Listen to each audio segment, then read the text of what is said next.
All right, we're going live in three, two, one. Good morning, ladies and gentlemen. Welcome to the G-Cast. I am your host, Marcus Julian Carbo, and as always, we're going to get this kicked off just by catching all this stuff as it pops up in the live stream because we don't want to echo locate ourselves right off the web, right? So, welcome, happy Tuesday, and there it is. There it is. We're gonna kill that sound. Happy Tuesday, everybody! Right after the unofficial start of Summer Memorial Day weekend, and welcome.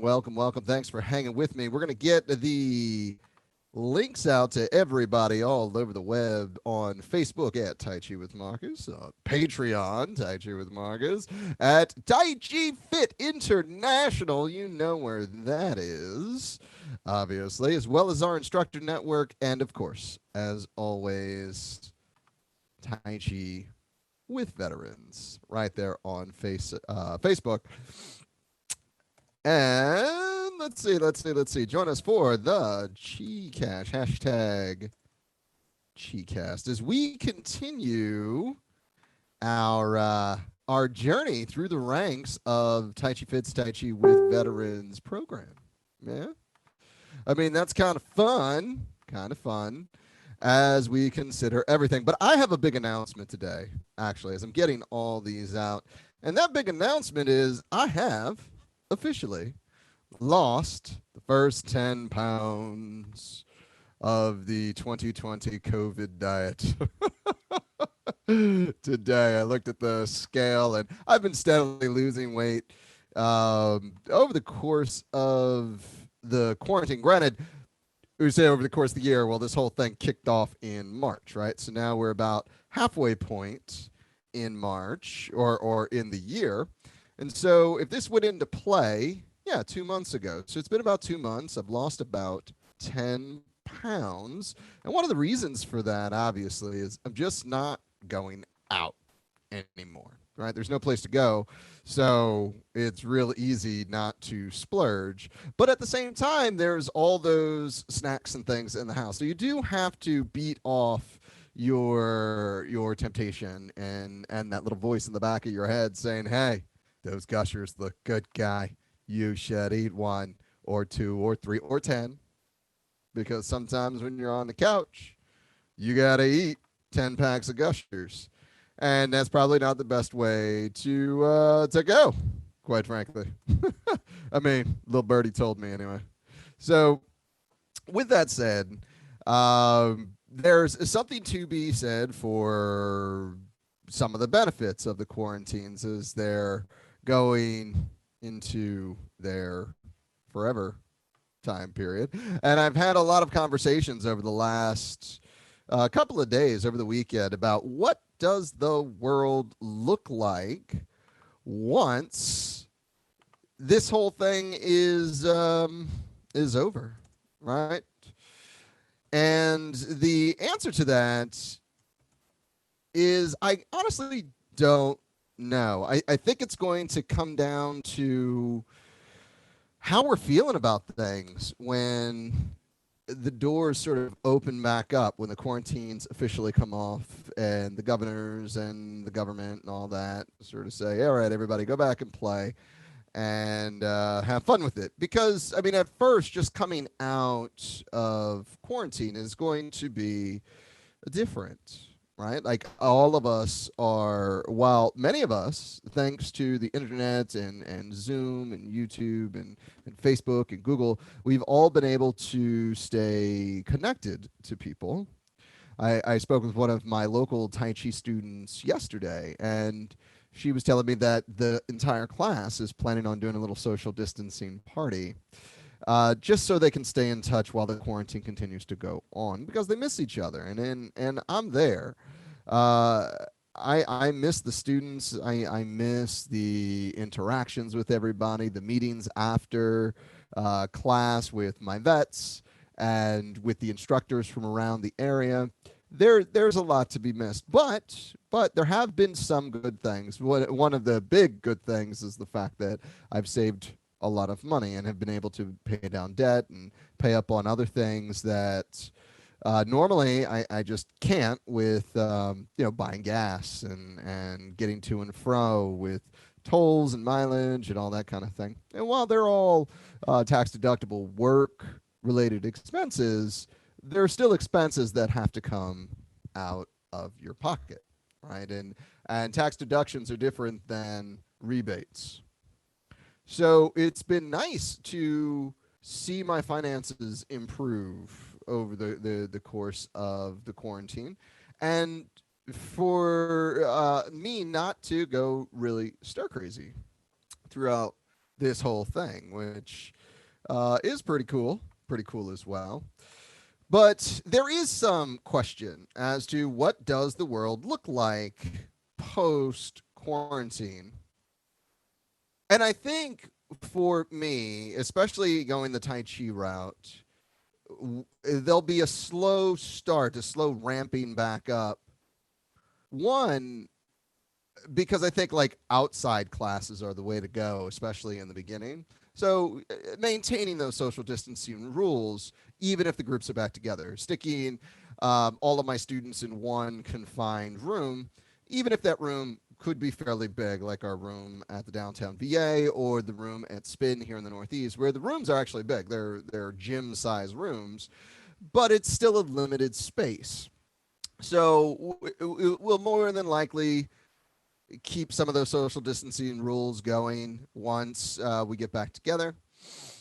And I'm going to slowly, because here's the thing, the quarantine kicked off a lot of projects, and a lot of those projects have to be seen through before, even if the quarantine were to end tomorrow, I wouldn't just be able to go right back to class. There are projects that have to be ticked off and finished and completed before certain time slots open up again. So there could be a delay in when we start classes back up. Now, if you had a class that was like early in the morning, then that's not a big deal. Then we'll still meet. We just may meet in a different place, more outside, allowed for social distancing. But at the same time,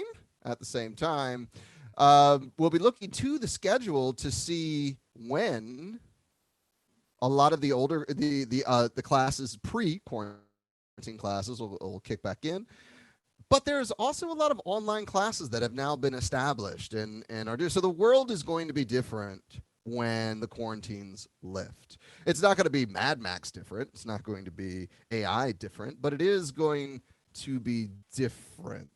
And our patterns will have changed, and we'll be looking for normalcy where normalcy doesn't really exist anymore, right? Because what ultimately is normal? What is normal? That's a huge debate that's out in the zeitgeist right now. What is normal, right? Now, joining me as a perfect segue is someone who has no familiarity with the normal, and that is Tai Chi instructor, Tai Chi Cha instructor extraordinaire, Jessica Lewis from Delaware, dirty, dirty Delaware. How are you, Jessica? Good morning. I'm good. How are you, Marcus? I'm good. I'm nice and pumped up after a solid holiday weekend. Did you just imply that I have absolutely no working knowledge of the real? Oh no, I said the normal, not the real. Okay, okay. Normal real potato. If you consider the chaos that is existence normal, then you actually have a pretty good working relationship with reality.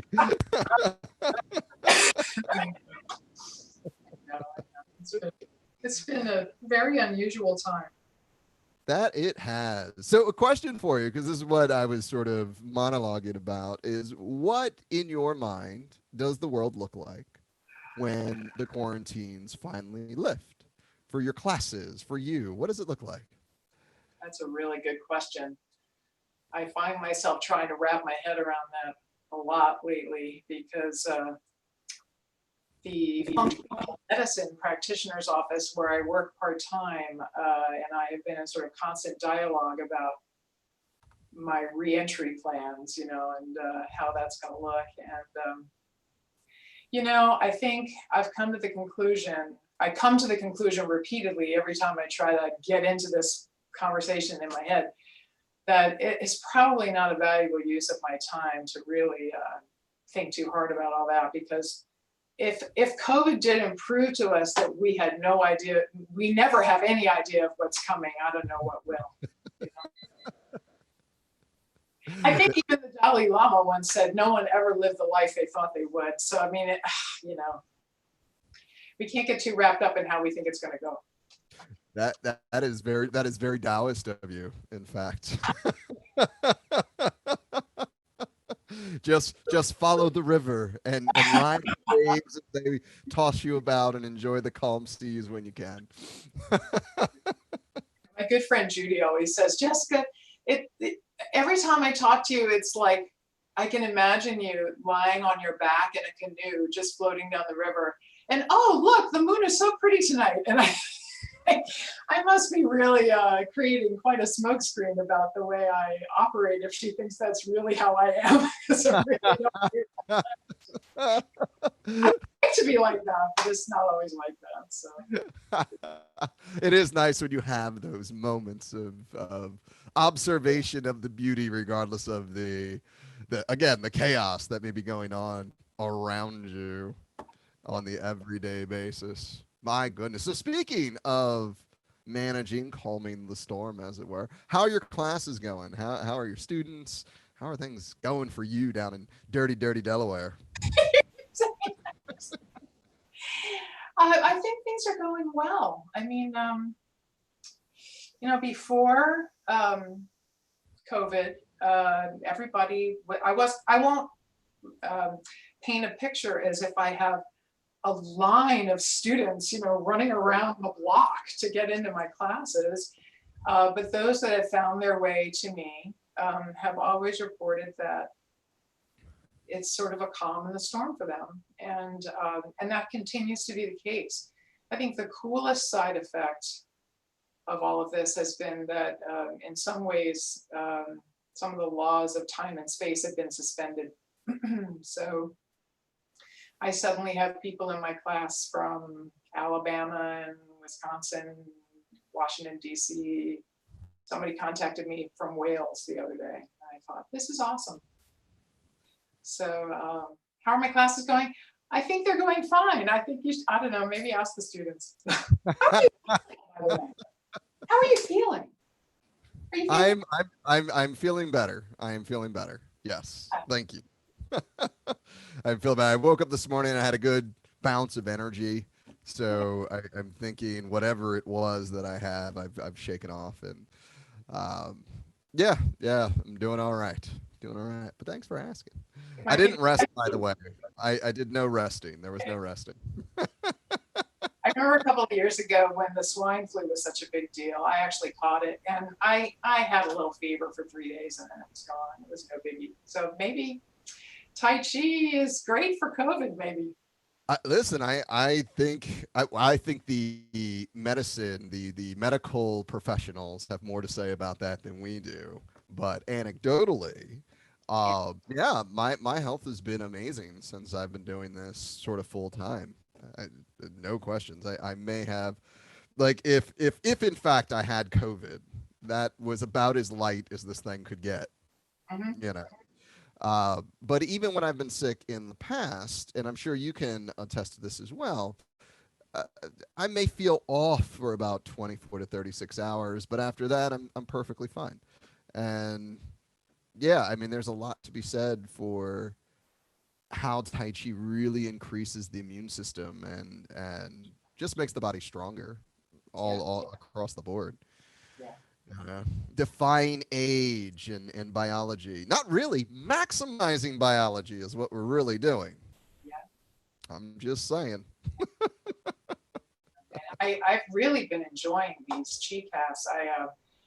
I usually turn them on while I'm taking my daily walk. So that's why for the first time in months, I'm like completely caught up on all for veterans related YouTube activities, but I especially liked Adam's share because I actually didn't realize that he works for someone similar to who I work for part-time.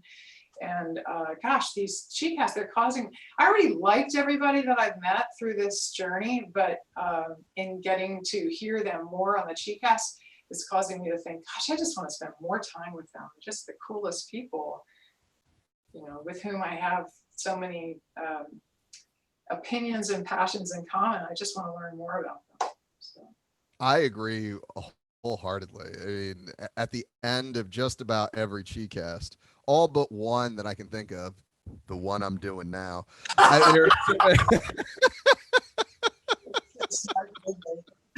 all the time. all I have thought is like we have to like get you back on here and talk for a whole hour and just let you pontificate whatever's coming out of your mind at that point. You know, a good flow of consciousness. So yeah, I mean, I absolutely agree with you. The cadre of instructors that have been brought together under this movement, quite frankly, is awesome. Is awesome. Uh-oh. Kevin Borgstadt just said hi over there on YouTube. So a big hello, Kevin. Hello.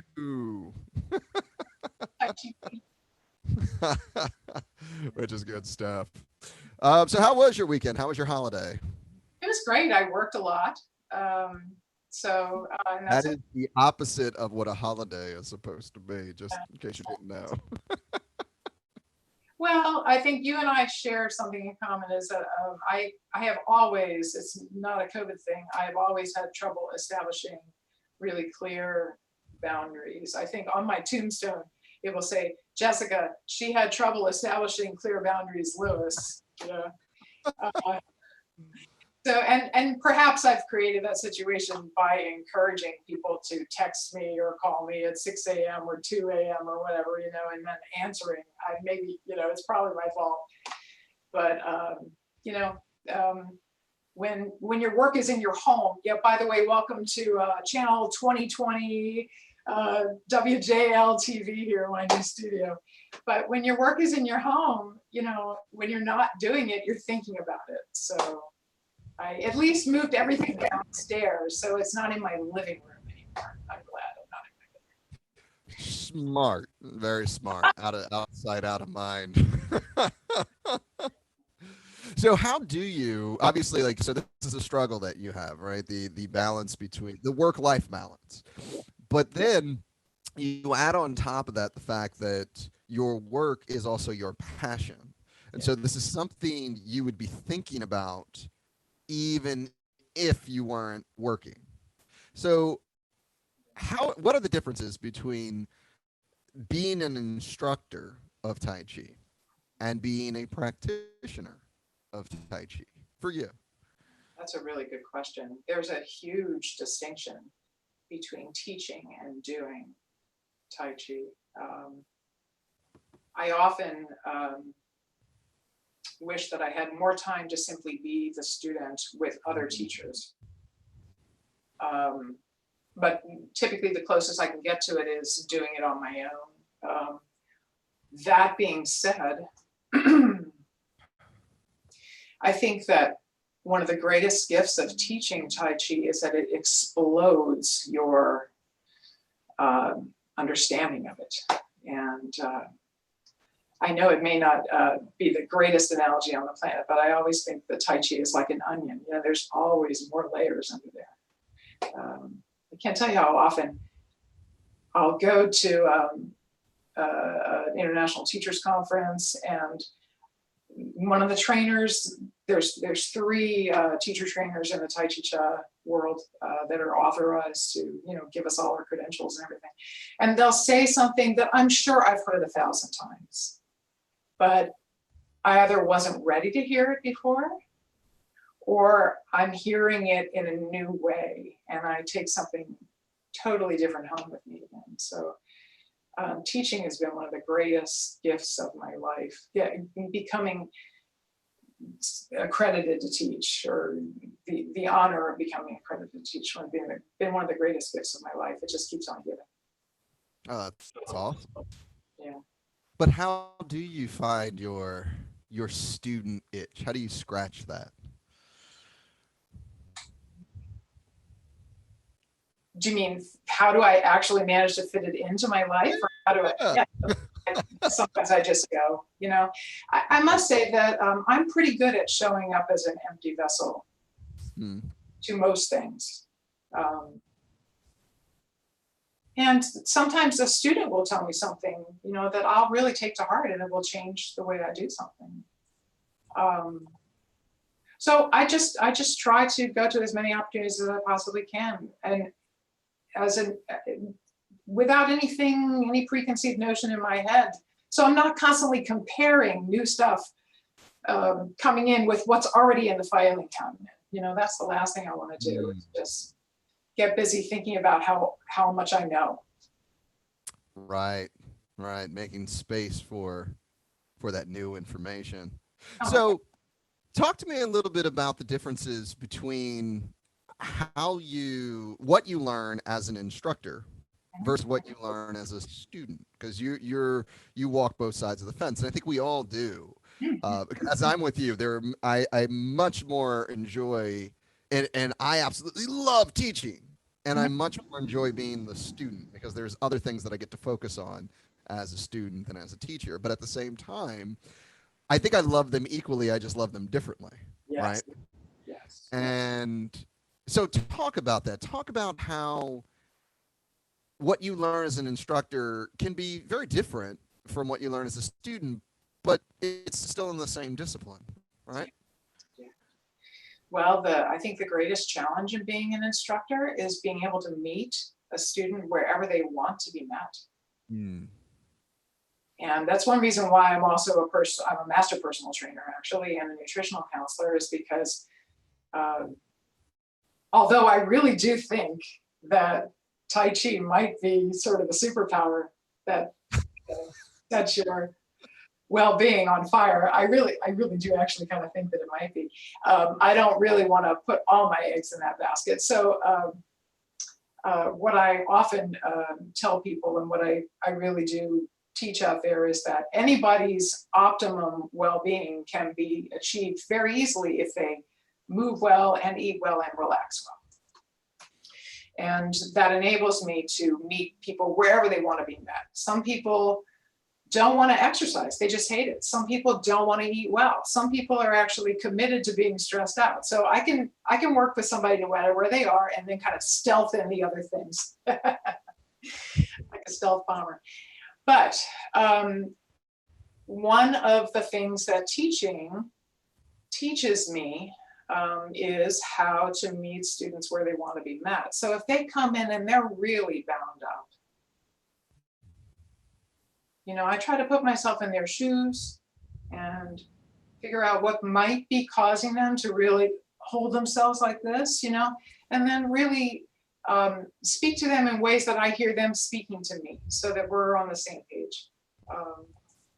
And it's a constant, every day that you teach, I'm sure you feel the same way. Every day that you teach, there are new ways to describe things. The new ideas come to you. New ways of presenting things, new ways of being, in order for the message to land, they come to you. So I think that's probably the greatest gift of teaching. And that's the stuff that informs your own practice too. Mm-hmm. Mm-hmm. Mm-hmm. So would you say then that instructing is almost like a deeper investigation of your practice? And then the actual practice away from instructing is the application of those discoveries. Did I just completely pull something out of the air? No, I think you heard me. You you analyzed it all and boiled it down. So that was great. No, I think you heard me. Like, for instance, there's Tai Chi Cha, which is what I'm accredited to teach. There's also Seijaku, which is advanced Tai Chi Cha. I'm accredited to teach that. And there's only one distinction between them, and to the untrained eye, you can't see the difference. But with this extra added Seijaku principle, which is basically encountering an extra resistance while you remain soft and move through that resistance. That informs regular Tai Chi Cha so that you're able to be even softer when you're doing regular Tai Chi. And encountering various resistances, because most students come to class with resistance. That's the way we are, It informs the way that I can more softly be this agent for change. Does that make sense? Yeah, absolutely, absolutely. So, being an agent of change, how does Jessica Lewis and Sculpt Your Life and your involvement in the Tai Chi for Veterans program, what is your vision of change within that sphere?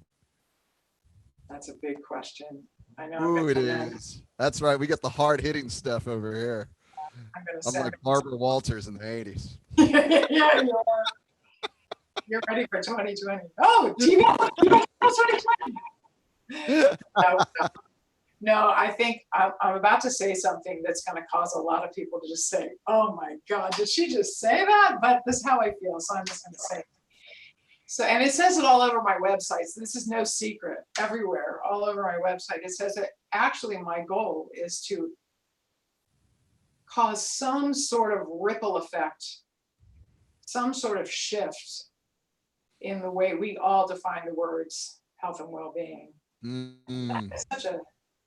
It's such a ridiculous statement right there. I realize that it is literally like I'm scratching on a granite boulder with one fingernail. I'm actually expecting to make a dent, But here's the thing: the pyramids are built on foundational blocks, right? And if we look at our public health system, it just simply doesn't work if you try to make a few changes at the top and hope it trickles down. You have to address the base of the pyramid and let it work up. There's a huge quantity of veterans in this country. Yeah. And they're largely underserved by our current public health system. And it's probably because in many ways the system is a little bit broken. Right. And a lot of the things that Adam was saying the other day, we need to talk about prevention, for Pete's sake. And why not start with something that is so easy, like Tai Chi? It's instantly analgesic. It puts you in a good mood. It qualifies as exercise. All those things are immuno boosting, but they also just make you happy, And oh gosh, if you boil down well-being, there's a lot of research on this. Like, what are the constituents of well-being? A lot of it is how you look at things. A lot of it has a lot to do with how you look at things. So I am so compelled to work with veterans, but I also have some deep personal reasons for wanting to work with veterans. I don't know that we need to get into it here. But that's all up to you. I have some pleasant personal experiences with some very ill veterans. I know what it's like to care for them. I know what they go through. Yeah. I feel really compelled to work with veterans, and I do think that it's an entree into my larger goal. I really think it's an important and relevant entree into my larger goal. Absolutely. I mean, because those ripples, as you were saying, don't just stop at the veterans. They continue on into their family, into their children, which then continues on into the future. It continues on into their community and all the people that they interact with. So your class ends up being a very influential part of your local culture in many ways. If you've ever thought about that, no pressure going forward, just letting you know. You're kind of a big deal. Well, I'm not always going to be the only, Tai Chi for Veterans instructor in Delaware. That won't always be true. So let's not put too much credit at my feet. Yeah. Good stuff. All right. Well, Jessica, tell us about Sculpt Your Life. Tell us about what you're doing, where we can find you, all that good fun stuff. Oh, look, I'm wearing my actual shirt today. So look at that. Yay. Here's how you find. We're both shilling. I That's know, great. I Love actually, but I am on all the different social media channels. But the fastest way to find me is always to go to my website. And the name of my company is Sculpt Your Life. Actually, it's a registered trademark now. So the full name is Sculpt Your Life Personal Training, Nutritional Counseling, and Moving Meditation. But the name of the website, it'll be in the notes, Sculpt Your Life. It's not spelled out quite all the way. And then Very much. I love you. I know. No, it's because I didn't hop on the domain fast enough, so it just wasn't. But anyway, but no matter what page you're on the website, and the website is very robust and dynamic, it's constantly being updated. Just drop down to the bottom of any page and you can shoot me an email, you can call me from the computer, depending on how smart your computer is, or you can just hot link off into all the different social media channels. There's a contact button up at the top of every page, and if you click that, you basically just slide down to the bottom. So you can get in touch with me or follow me, like me, whatever you want to do with me. Very easily from my website is the best launch point. I need my car washed. I mean, is that what? There's options here. Hold on. I'm the greatest house cleaner, so don't ask me to wash your car. You won't be done. The back nine needs some trimming. Are you available over the weekend? That's true. Thank you, Marcus. I appreciate it. Oh, you're more than welcome. You're more than welcome. Thank you, Jessica, for joining us on the Cheecast here right after Memorial Day. Any summer plans? That's a silly question right now. Yeah. Any hopeful summer plans? We'd like to get down to Cape May. But we're probably not going to be there very much. So that's it. It is what it is. That's true. Well, hopefully everything will start opening back. I know the beaches for New Jersey were in fact opening up over the weekend. I don't know what the fallout for that is. I try to stay out of the news, but it's it's funny. You stay away from the news and the world is a better place. Yeah. It's I just don't look. How very ostrich of me, but I mean it's a downer, man. It brings me down. It really is, and we are in a world of bringing people up. That I think those statements just disqualified us from ever running for public office. If you weren't already disqualified beforehand. I don't want that. I grew up in DC. I moved away, ran away screaming. I'm never going back. That's how I live. So good. Somebody else can do that. There you go. Well, all right, Jessica, thank you once again for joining us on the Cheecast. And for everybody at home, know that Jessica is one of the Cheecast hosts, so you'll see her doing her own interviews and having fun with the rest of our crew here in the Philadelphia metropolitan Delaware Valley area, whatever we're calling this at this point. We're in Eagles country. We're in Eagles country. Yes. I'll just say that. All right, Jessica, have a great day.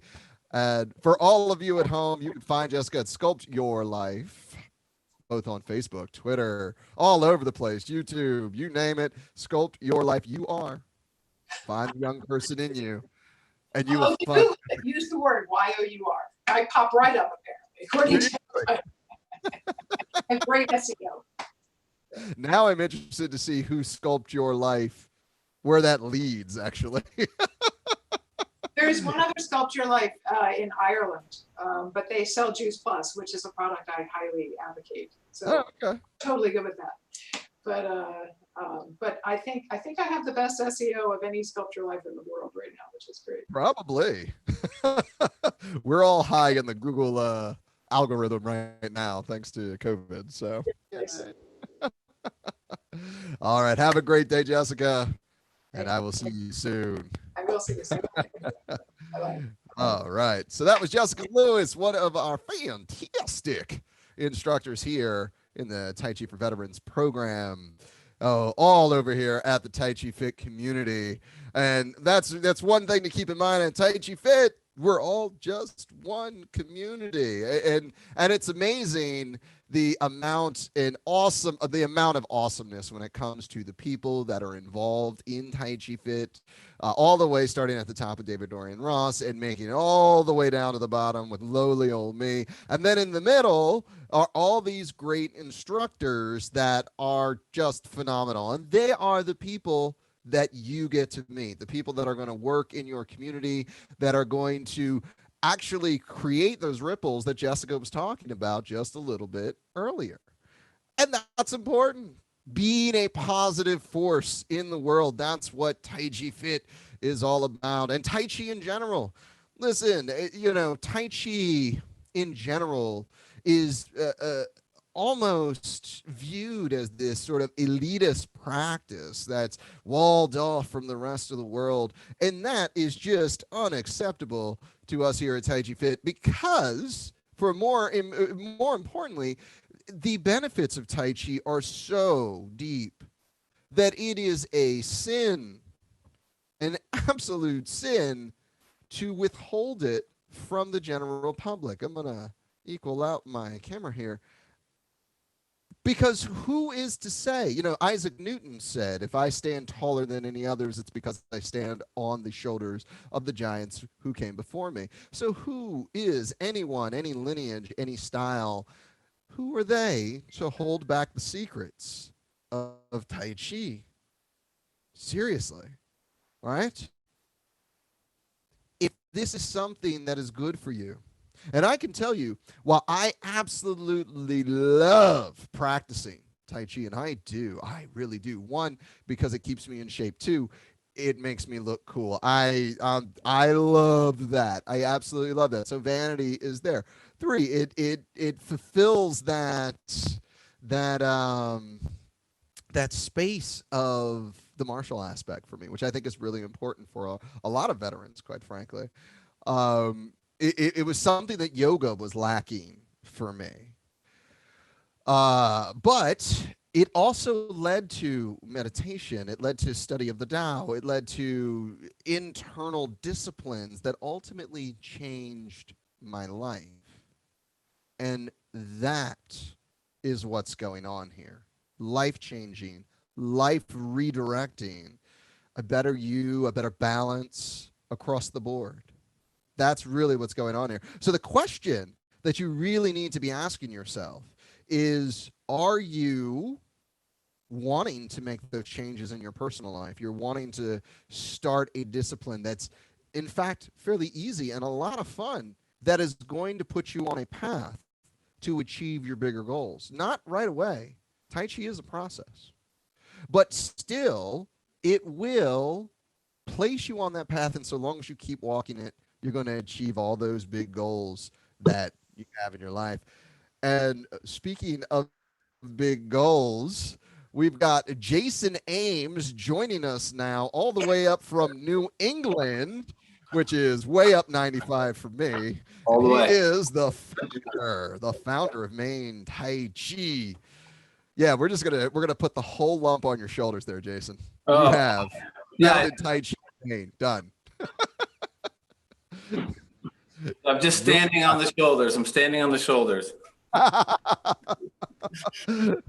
There is a small delay on the show. I'll just let you know. Okay. Great stuff. Thanks for joining us this morning, Jason, all the way up there from Maine. Yep. Representing the Yankee contingency of Tai Chi right now, I guess.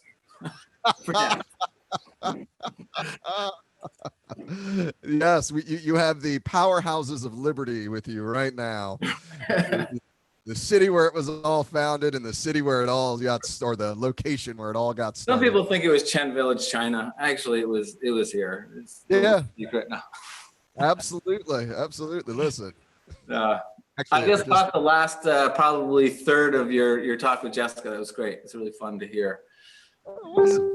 Awesome. He's not just a guest, he's also a listener. Everyone should be this great. So I have to say, I am super jealous of the hair. I'm jealous. Yeah, well, that's one of the things. I think the Tai Chi, I probably, it's the sweet spot. If you practice too much, you lose it all. If you don't practice at all, it's like, you know, hair growth and Tai Chi are like this. It's really the founding principle of Tai Chi.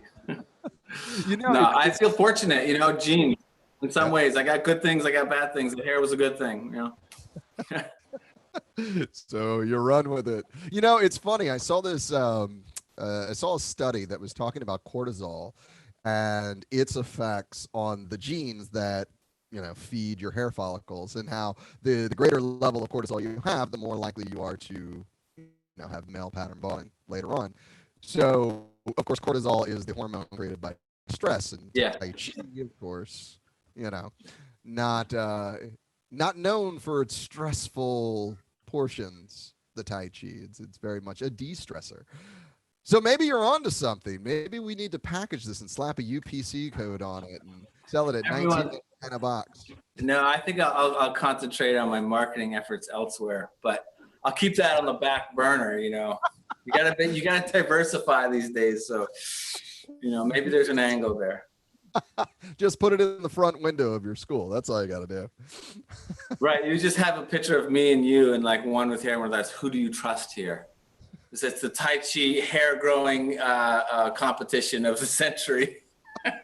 I'll start going bald, and we start getting you implants, and it'll be a great entertaining element. It'll be like watching the career of Joe Biden. No, all politics aside, I've never seen somebody go bald 3 times in one lifetime. Right. It's amazing. It's amazing what's available to do to our bodies to just inject some kind of, denial of the inevitable, and not necessarily bad decay of, it's crazy. It's crazy. So talk about that a little bit, right? Like, because a lot of Tai Chi players who practice for long periods of time end up aging really, really well. Why do you think that is? And what's the difference between aging gracefully versus trying to maintain one's youth? Yeah, I think it's really a matter, in general sense. I'm not a physician, but there's so many different ways you could field that question in terms of like, what does Tai Chi do to the body? There's the biomechanical part and using the joints consistently in a big range of motion without a lot of impact. That's just, I think, helps the longevity of the joints in general. I think the deep breathing in Tai Chi really helps oxygenate the blood more than just regular breathing. So between that mobility and the deep breathing, I think there's something that happens in the tissues and all of the body, the organ systems. They just get fed more oxygen more efficiently. So it's just kind of a practical thing. So I think that's one of the things that just, it allows you exercise your body in a way that is not going against how it's designed to move, and even increasing the capacity to its full range within, again, depending on what you practice, but it's all done gently. I think that's one of the things that, that really helps. And, there's a lot of elements to that too. It's also, the practice of having something to dedicate some daily practice or almost daily practice to, that's kind of a ritualistic element that kind of connects you back, not just working your body, but just connects you back to a more balanced and regulated nervous system. Like you have a ritual that does that for yourself, that isn't outwardly focused or dependent on someone else. I think that's a big part of what helps people age gracefully with Tai Chi, because it's, you're working the body, but it also gives you that spaciousness. I think it's very personal for people. I mean, practicing in groups and having communities is awesome. It's a huge part of it. But I think everyone at the end of the day, everyone's individual personal practice is very personal and very individual. It can be. And having that like bridge back to yourself in a way on a daily level, I think that's one of the keys. You could say it's sort of one of the spiritual elements of Tai Chi in some way, without getting woo-woo about it. It's just introspective, put it that way. It's introspective. Sure. So then do you think that in knowing your body more, because a lot of Tai Chi is really getting used to how your body feels in the moments, not just how it moves. Yeah. No, this most of it is about what is the experience as it does it. What are you discovering? What is your bio? Yeah, yeah, absolutely, absolutely. And I, the other day I was out training with Shane, and I was nice and relaxed. So when I stepped, everything just kind of floated, almost as if nothing was there, moving like air more so than water. And that's such a internal thing. So talk about the internal side of Tai Chi. Uh, Uh-oh. it's Deep on a Tuesday. internal side. I mean, I think, like you said, there's different senses of your body, of your sort of carnal physical body, and some days it feels more fluid, sometimes more stiff, sometimes it feels more energetic and free flowing, and Sure. but I think it's having that the practice of Tai Chi helps you establish a dialogue or more of a repertoire of the ways of experiencing the body, the degrees to which you can have a lot of tension that's functional, but a lot of looseness that isn't lax and deflated. So it's like you're getting to know the capacity of your body in terms of how it feels. So I think that's sort of like the internal part. I think a lot of the internal part too has to do with the mind, the practicing and becoming aware of your mental habits. I mean, the mechanics of Tai Chi are kind of the outward expression, and they want to be efficient and smooth, and how do the parts work together and how do they grow and refine. But I think it's also mirrored, the internal part is the mind, in terms of, establishing more functional habits in the way you think about things. And I think that's, in some ways, a big component of the internal part is trying to establish, I would say better thinking, but letting go of dysfunctional patterns, the way you think, the same way you would try to work out compensations in your body. Compensations are good in the short term, but the long term, they're not. Same the way with thinking and perception. So I think some of the internal stuff is that reflective part that doesn't have to be deeply meditative, but there's certainly a component there that by creating new neural pathways through quietness and self-contemplation and stuff, I think that's going to manifest in your Tai Chi in the same way that, the way your body starts working better, and the motions and in your functionality of your physiology start to work better. It gives a clearer path to, realizing how much the thinking affects the body. So I think of it as kind of carving a two-way road. It's Ji Qi Shen, another way to put it classically. Your physicality, your body, and then your energy, and then the spirit, and you kind of work on all those levels. Even if you're dropping in at any level, they're all connected in some way. So it's such a very holistic practice. I think if you're practicing Tai Chi, but then you're practicing the inner part too, just inherently. Yeah. Whether you realize it or not, you kind of are, because you're slowing down enough to feel things.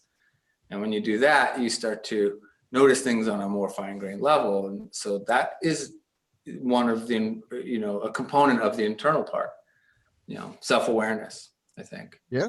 But, yeah. I think you detail that perfectly. I think I'm done. You can take the rest of the show. I'm going to go make some more tea. No. I don't want to be host. I never got into Tai Chi to teach it. So, it was a lot of like, what am I doing? It's not my comfort zone. I've grown into it being my comfort zone. I can do my thing, but it's not something that I'm a very introverted person and a pretty private person.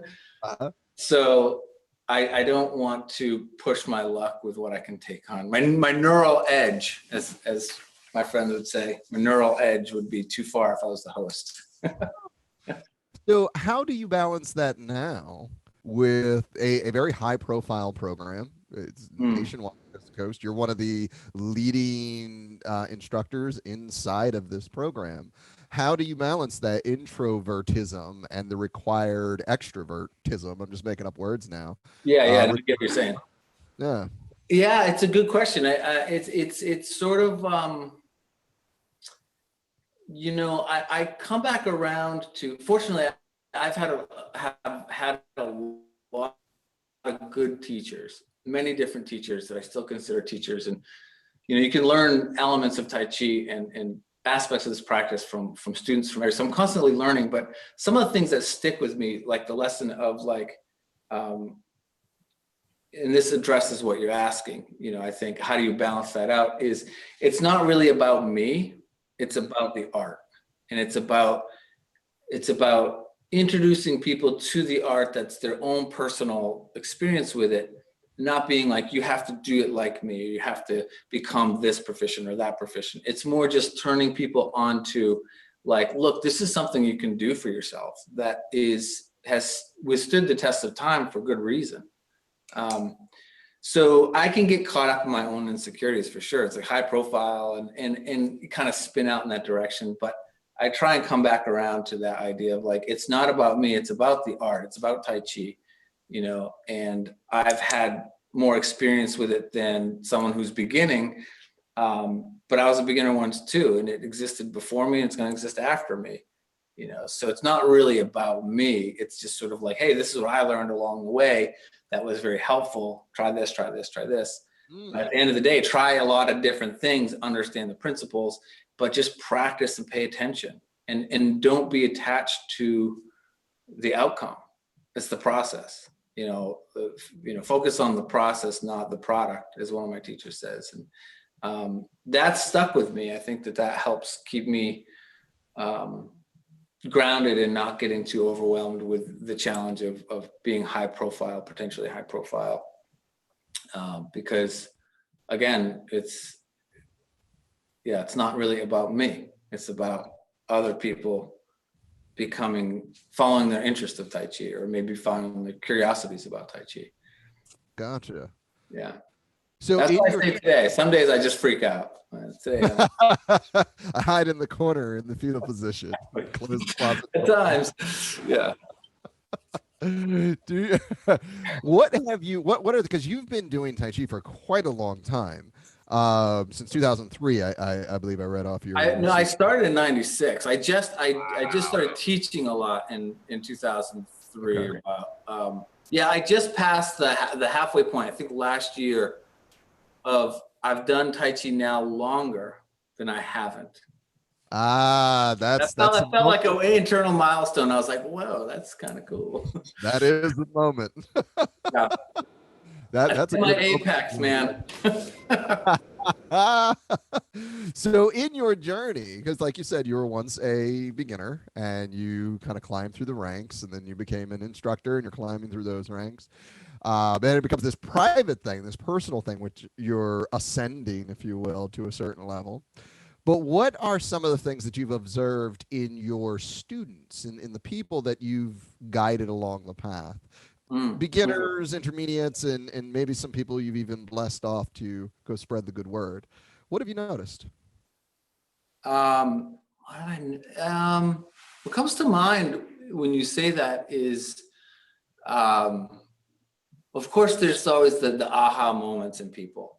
When people go from like something clicks in and they have a more internal experience, or they have that sense of like cohesion, and there's something that I recognize when that happens. It just feels really rewarding. You're like, you're working towards, like, you found it. You found something that resonates with you in the practice. But, I think the thing that I'm trying to articulate, I don't know if I can do a good job at it, but is when, I don't want to lose my train of thought here. It has something to do with when people get out of their head. Yeah. Because so much of it is, I notice people they'll try really hard and they're trying, but there's a certain point where you just say, don't care too much about it. Don't try to perfect it. Don't try to, it's just, again, going back to, it's the process, not the product. But for a lot of people, depending on the personality type, it's very hard for people to do that. Some people can drop right into that flow state and just follow along and then never think about it. It's good. Other people want to understand it here first. I think it was, I don't know if it was Gardner or who it was, but the different intelligences and the different way people learn. That's what over the years is trying to sort of like find out like, oh, this person learns like this. So put it in front of them like this, but globally, I think most people, I always now just say, play with it. That's like my thing now is, like get the framework, get the feeling of it, and then play with it, explore it. Don't try to duplicate what the lesson was. Just get the essence of the lesson and then play with it. Because in that process, if you're paying attention, something will resonate and they'll start to feel something in themselves with the way they're moving and their breath is coordinating. And that's the teacher. The practice is the teacher, so it's kind of like, how do you inspire people? I think that's really a big thing is how do you inspire people? Give them enough where they feel like, oh yeah, I can kind of do this. And then they start to do it and they say, oh, wow, there's something to this.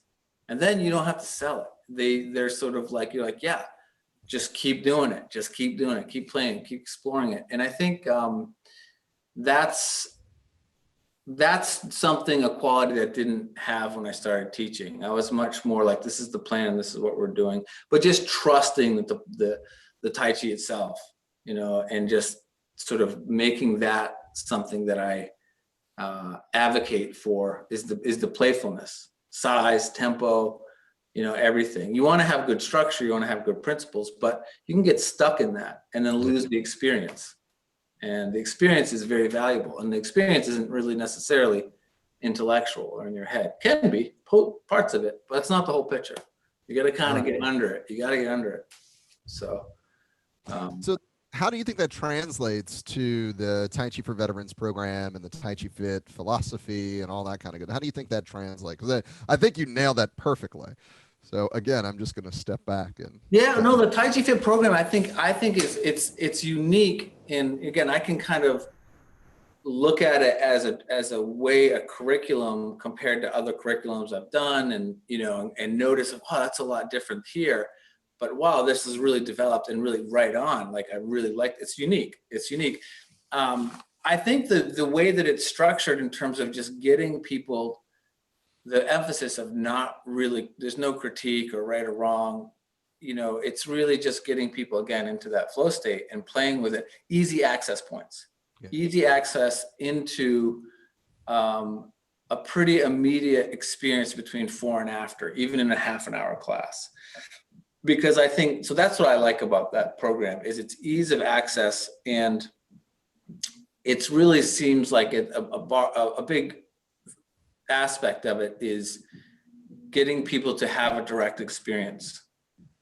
And then that experience will speak volumes more than trying to sell it. Because if someone can have a positive experience and feel, oh, before and after snapshot in a half hour, feel different. They may not really, understand what happened or how it worked or whatever, but they notice something personally. That's huge. Yeah. That is huge. And I think for, for the veteran population, to the extent that I've worked with vets so far, I mean, they're disciplined. And if they know that there's something to it, they're tenacious. They can be tenacious in a good way, in a very positive way.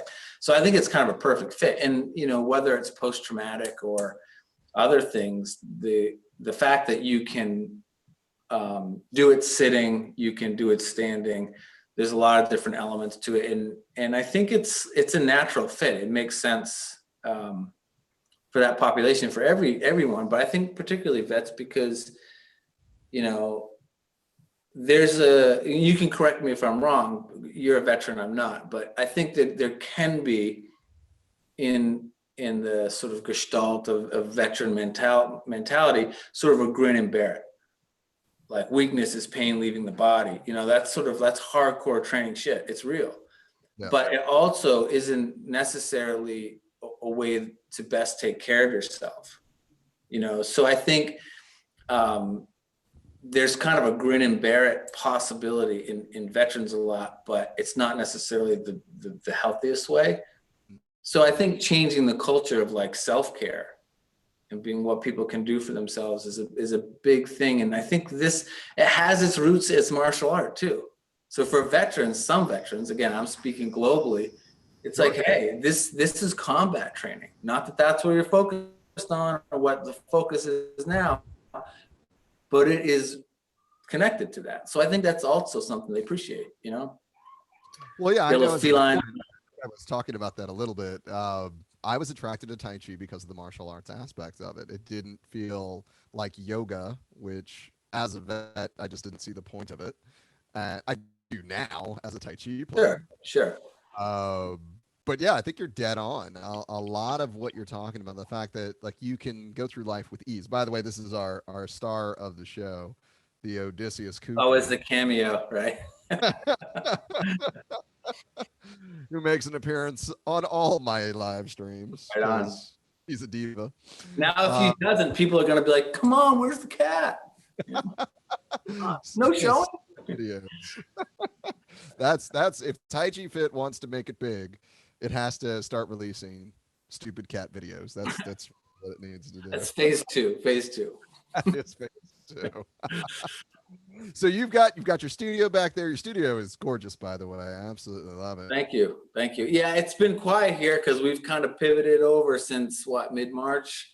Sure. There was a very rapid pivot to online classes, and it was like a big retool for me, big learning curve. But we still have the space, and we're going to start to do outside classes pretty soon. And at some point, maybe be back here, but cool. Adapt as best we can. Cool. So you're thinking outside classes, still maintaining a little social distancing, once we start moving again, and slowly but surely start to ebb things back indoors. Yeah, and there may be some hybrid. I think it's just a matter of watching. And again, it's not even necessarily what is like this is mandated, like this is what you can do now, what you can't do formally from recommendations from CDC, etc. It's also the comfort of the students. Sure. So it's really, fortunately things are getting nice in Maine now, and people do enjoy being outside. So we'll try and do a lot of that, which we did anyway, but it's really a good opportunity to do high profile Tai Chi too, because people see it and they say, what's that about? What's going on there? It's a nice thing to have in a park environment. Yep. It usually doesn't upset people. It's usually just an interesting element on the side, but it has a calming effect to the larger environment. So I actually really look forward to some outdoor classes. So then we have outdoor. At some point we'll have in-person inside, and we got Zoom stuff. So it's really, it's kind of a good combination, I think. Yeah. It's a new world we're emerging in. Yeah, absolutely. Where we'll be all over the place all the time. And I think one of the best things, even about live streams, is that your class never sort of ends. Like if someone misses your class, they can just go to your channel. And yeah. I started doing stuff with Facebook Live recently. Over the last couple months, which I hadn't really utilized before. Again, I'm not really a big extroverted person. But it's been good because it allows you to do little snippets, and people can, just follow upon one and watch it and do it. And then it's there, as a reference if they miss a lesson or just want to play around a little bit. Again, it's easy access for people. Yeah, absolutely. And I think you have a great plan. I was asked by several of my students over the weekend what the plan is post quarantine. And my plan was pretty similar to yours, which we'll start outside and work our way back in over time. Yeah, gauge it from week to week. And it's a great thing because you can say, all right, outside class, if it's rainy or whatever, we have the Zoom as a default. Yeah. But, it's going to be a gradual process of trying to make wise decisions going forward. But, it's all for the good, better good of everyone, Yeah. And comfort level is a huge thing for all your students. You don't want them walking into a scenario where the tension and the stress is a part of the atmosphere. You want a situation where everything's calm and scenic and beautiful, like what you got in your studio. I love it. Yeah, fortunately, we live close to the water too. So we find a park close to the water. It can be really picturesque sometimes. You're just looking at a lighthouse doing Tai Chi. Sometimes it's just mind-blowingly pleasant in the summertime. That is amazing. You make me want to take a ride up 95 and come join you. Maybe I'll do that at some point when it starts to get into the dog days of Philadelphia summer in August. Yeah. Yeah, it's the reason why they call it vacation land. It's pretty appealing in the summer. All right, Jason, tell us where we can find you. Main Center for Tai Chi, or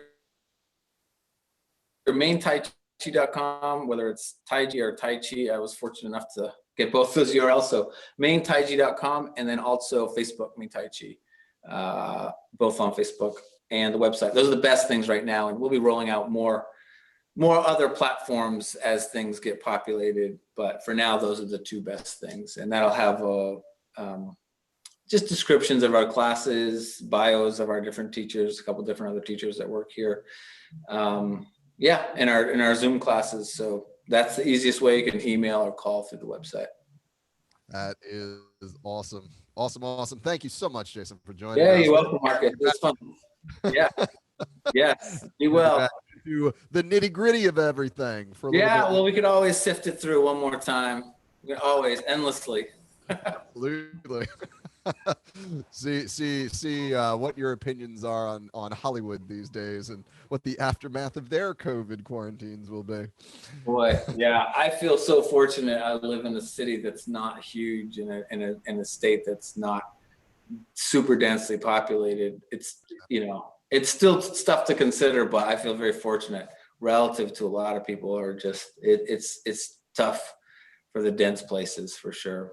You don't want to come down to the Northeast corridor and I'm gonna wait a little bit. I'm gonna wait a little bit. All right, Jason, thanks so much for joining us on ChiCast today. We will definitely have you back. Thanks, man. Working with you in the future. Yeah. Thank you, Marcus. All right, have a good one, brother. You too. Bye-bye. All right, and that was Jason Ames up there at Maine Center for Tai Chi Chuan and Qigong.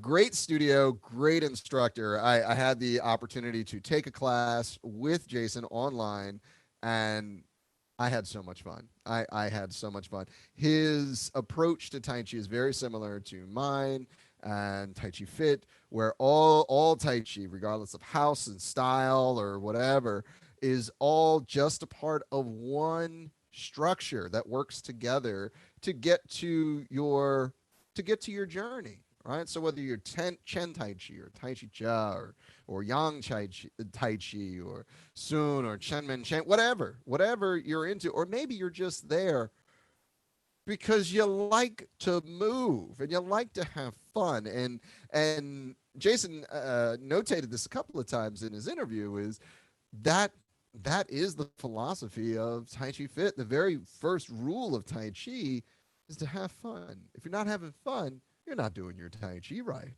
That's why we're all players. And Tai Chi, practice of Tai Chi, is called playing. So don't think that you can't do Tai Chi. Don't think that it's a mountain that you need to climb. Tai Chi is just a river you float on. That's it. And the Tai Chi Fit philosophy, the Tai Chi Fit instructors, they are your gondola drivers. They really are. And they will guide you where you need to go and get you there feeling better and refreshed and stronger than you did when you stepped out onto the river, which is really, really cool. So I do hope that in this time, if you're not practicing as much, or you've wanted to practice and you just haven't found it, whether you're a veteran or civilian or it doesn't matter, find a Tai Chi Fit class. You can find all of our classes at taichifit.net. Look at the schedule. You'll find all the online classes and all the classes in your local area. And you can reach out to Jason, myself, and other people across the country. There are hundreds of us, hundreds, coast to coast, that you can reach out to and join. More importantly, taichifit.net, you can get the Flow subscription, where you have access to, one, David Dorian Ross. You have access to all of his library of videos and our internal webinars and hangouts and all that good stuff. And you'll get to see cameos from the Odysseus Khufu. Yeah, he's like, get that camera off me, guy. Keep petting. And right, I know. Now I'm going to be a furry mess now that you're sitting on my lap and you don't care. You just love sitting on my lap. So with that, we come to the end of our Chi Cast. I am your host, Marcus Julian Carbo, brought to you by Tai Chi with Marcus on Facebook, Tai Chi with Marcus on Twitter, Tai Chi with Marcus on YouTube, and more importantly, Tai Chi with Marcus on Patreon. And you can find me in the Tai Chi Fit family at all points in time, taijifit.net. Go there now to learn more about Tai Chi or to learn how to share the benefits of Tai Chi through our subscription program, become an instructor, help out your veteran community, and by doing so, helping out your entire community. That's really what it's all about, making the world a better place, being the calm in the storm. I'm Marcus Julian Carbo, and I'm going to wish you health, happiness, and harmony till I see you again. Stay home, stay safe, and take care. Have a great rest of your day, and we'll see you tomorrow. Oh, we'll see you Thursday.